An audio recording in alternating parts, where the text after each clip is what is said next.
Thank you. It's a new song premiered especially for anyone who listened. Yo, Yo, so yo. sorry, you might want to say it again. We had it muted just for a moment to get you in here. But what's up, Chris Mag.Lo What Yo, up, what in Mag.Lo? is the up? room? What is good? How you feeling? How Thank you you for living? having me. Yo, for Absolutely. sure. That last song was fire, man. I was like, this is Thank you. incredible. That is a new song for anybody who listened. Thank you so much. That was a little treat. So I'm gonna drop that probably tonight. Ooh, damn. Oh, Probably tonight. exclusive drop. Fire Fest exclusive. Well Yeah. done. Well done. So, Mag, tell us a little bit about yourself. I mean, I know about you. You know I do. But where you from? Mm. I am from Deltona, Florida. So it's like about 30 minutes above Orlando. Yeah, okay. I was just there. Yeah. Yeah. Oh yes. I sounded really creepy when I said that originally, but I was all about it. It's fine. but yeah. Yeah, that what is there to say? Yeah, I just produce and write songs and I like lots of old music. I don't know. Got you. That's Yeah. awesome.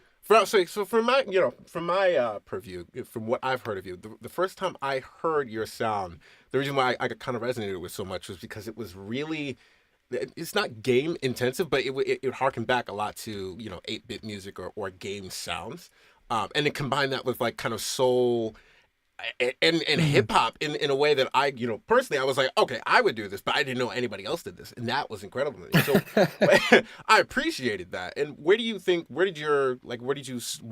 decide to do that? Why did you decide to create those kinds of sounds and combine them with your type of rapping and your specific voice? Yeah. I don't know. I wanted to hear. I just like making things like and I like hearing. I don't know. I just always liked really, really weird and really, really raw sounding stuff.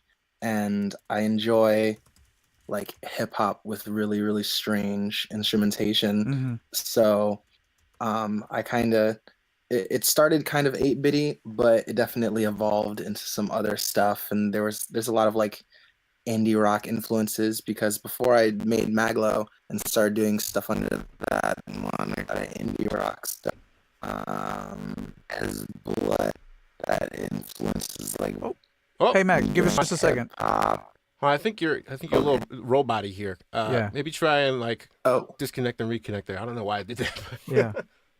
I don't think I can connect back in, but hold on. Here, let me try and get you in there again. Give us just a second here, Mag. We're gonna get him back. Interview with Mag.Lo. Experiencing technical difficulties. Leave the channel. Everyone's hearing people come in and out of the channel because you're in it. Oh, we muted that. We muted all the sounds. Trying to get him back. Where'd he go? Where's Mag.Lo? You should be in exploration. Is he? Mhm. That's fine. Okay, let's bring him back.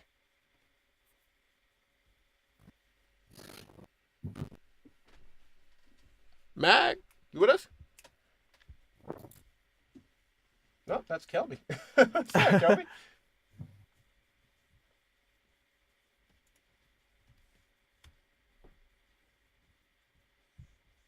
Here we go. Alrighty, Mag, you with us? Am I live?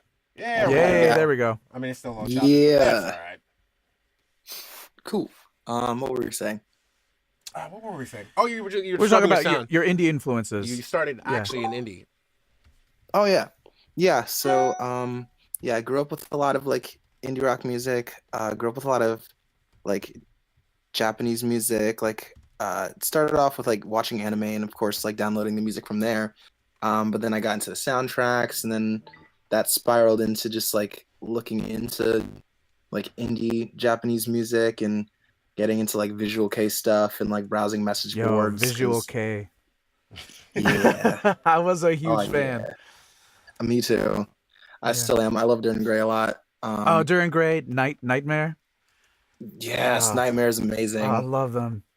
The instrumentation in Nightmare's music is so I good. know. Kagura, uh, the list goes on. There was some really incredible music, and so like I just want to like keep that alive through my music in any way Hmm. that I can. Like that, just the approach to making music. I like making like, you know, just immersive songs. So I like every song that I make to be kind of a ride for people. Oh, that totally makes sense, and it Hmm. feels like it. Like the one thing I've noticed, especially with your albums, is that there's always a story to be told that you're really trying to get the listener like to kind of slow down and listen to. For me, when I hear Yeah, you're literally like you're not explaining a concept, you're literally just telling a story. It happens to be through a song, but it's just like, yeah. and that's really nice. For me, I love conceptual ideas that are kind of plotted out like that. And you're really good at doing that, so appreciate Thank that. you. Yeah. Yeah. So speaking of which, you said you were going to be dropping a song tonight. Like, what can you tell us any more about that? Yeah, so the last song that played on my set, it's called "Goddamned," Nice. and it Good is set. part Nice. of it is part of a collection of songs I should be dropping sometime this year. Um, and that one is mainly kind of like it's kind of a point in the release where it kind of tells the story about like starting out with like starting pretty good, falling into like kind of like this depressive hole, and then how you climb out of it. And there's like calls to my personal experience with it. And at that particular point, when that song exists, that's kind of like the whole theme of the song is when you kind of can't really you're just looking around at everything, and all you can really just say is like "goddamn," and it's like this cathartic, like you're screaming it at the top of your lungs. And yeah, so it's kind of just one of those types of songs where it's very straightforward. It doesn't have to get too deep. It's just like just goddamn. I I feel you. feel it. so I feel it. so Well, yeah, I'm excited, man. I'm Because incredibly one of excited. the things that I love about you is like, your voice. It's just so unique. Like thank I you. just really love it. Yeah. Yeah. So wrapping it up here, how can we find you? I know we can find you in Now Playing, but is there anything else that you want to shout out before we end it here? I mean, we appreciate you coming through Hmm. because it's an incredible Yeah, five thank you minutes. for having me. Yeah, you can find all of my work at Mag.Lo.work. It has like Hey. uh it's my website, and it has links to like all my like Bandcamp, SoundCloud, like Spotify and Nice. all that stuff. It's just like a good central point to find everywhere else that I am. So yeah, where's Maglo's work? Mag.Lo.work. It's easy to Perfect. remember. I'm heading over right now. I'm heading over now too. Well, thank you again, Chris. We are gonna Thank you. keep it moving. Hope you get to enjoy the rest of the festival. And you killed your Yes. set, by the way. I mean, everybody Yeah, killed, but you man. killed your set. I It love was the Thank you. vibe. amazing. Yeah, Thank you. Not yeah. bad for a first try. You know, and it is important to note this is actually your first set, your first DJ set, like especially in a virtual Hmm. festival. That's crazy. So you got Yep, this is I've a wanted to do first one time. forever, and thank you for letting me do Damn. this. That's Absolutely, dope. dude. Well, it's been a pleasure, and we will catch you soon. Catch you in Discord. Catch you around. All right, Chris. Yes. Peace out, y'all. Enjoy. Take it easy. Thank you.